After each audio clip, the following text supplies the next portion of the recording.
my name is Caitlin Siddon. I picked the course question of what is my work as a learner and a teacher?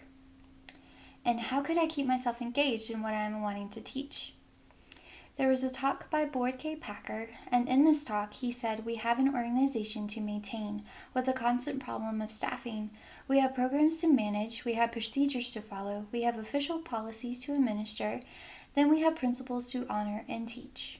It is very important to, as a teacher, to be engaged with your students and to make sure that they know that you are engaged in the lesson that you are teaching. If you are not interested or engaged in what you're teaching, then your students, will not be engaged in what you're learning, and that will basically be a bust of the subject.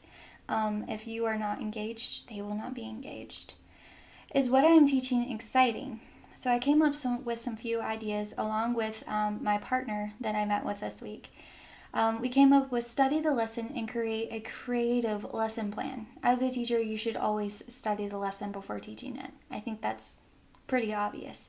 But making that lesson that you get from the curriculum and making it more creative and making it more you as a teacher to teach to your children, to make it more suitable for your children, for the knowledge that they already know of the lesson, is very, very key.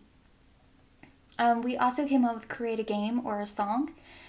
She had a math teacher who created a song out of SOHCAHTOA, and she remembers it 15 years later, which is amazing. So doing that will stick with your students also and make the lesson more exciting. Another thing is be intrigued in what I am teaching. Learn more in depth about the lesson. That was more for me. Curriculums give you a guideline to go by for a teacher, and to go more in depth in that lesson will make me more excited about the lesson, which will make my students more excited about the lesson. And to make the lesson more unique and fresh. Sometimes you get curriculums that are from way back when, and it's hard to read those lessons to children because sometimes the lessons will involve technology that was in the past, and we have come further in technology. So to make it more unique and make it more suitable for today is key to making the lesson more exciting. My third and last question is, if my students already know what I am teaching on, how do I make it more challenging? This question was pretty important to me because when you are teaching, if a student already knows, they're not going to pay attention anymore. They're going to look at their phone. They're going to talk to their friend. They just they won't pay attention. So how do I make that lesson more challenging? So I thought about this, and I was thinking about peer mentoring. I thought this would be a good idea. So the students who already know the lesson and already know the information, I can pair them up with students who do not know the information.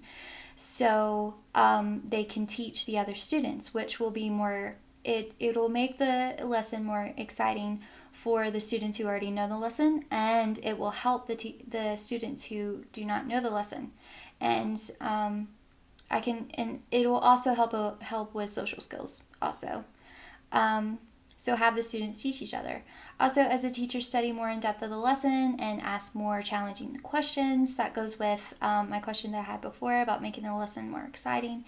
It's going more in depth of the lesson as a teacher and asking more challenging questions to the students who already know. So if the students already know, I am prepared to ask them more challenging questions. Again, make a game out of the lesson in a way that students will not forget. So if, for instance, sometimes this happens, the whole class will already know what I'm about to teach. Like, I'm going to be an FCS consumer science major. What if I'm teaching how to measure and cups and liquids and all that fun stuff, and they already know that? Well, let's make up a game. Let's make up a recipe. Just make it more intriguing for them, and not make it boring, even though they already know how to measure. So that's my presentation, and I hope you guys liked it.